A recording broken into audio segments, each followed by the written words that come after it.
पुढची अपडेट वर्धा जिल्ह्यातून। वर्धा जिल्ह्यात मागील 48 तासांपासून मुसळधार पाऊस सुरू आहे। मुसळधार पावसामुळे नदी नाल्यांना पूर आलाय, रस्ते सुद्धा जलमय झालेले आहेत। वर्ध्यातील नदीकाठच्या गावांना प्रशासनाने सतर्कतेचा इशारा दिलाय। वर्ध्याला आज सुद्धा पावसाचा रेड अलर्ट हवामान खात्याने दिलाय, त्यामुळे शाळांना आज सुट्टी जाहीर केलेली आहे।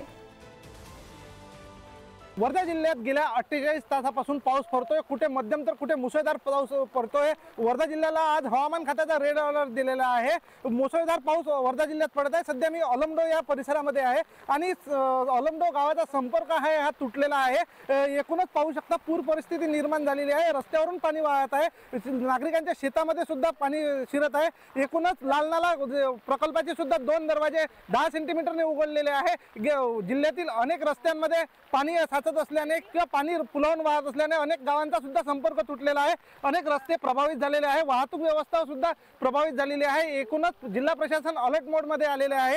हे अलमडोह जे गाव आहे इथून 2 किलोमीटर अंतरावर आहे। गावाला पुराचा विळखा दिसून येतोय। जिल्हा प्रशासनाने सतर्क राहून पाऊल उचलण्याची आवश्यकता आहे। पंकज गादगे, पुढारी न्यूज, अलमडोह, वर्धा।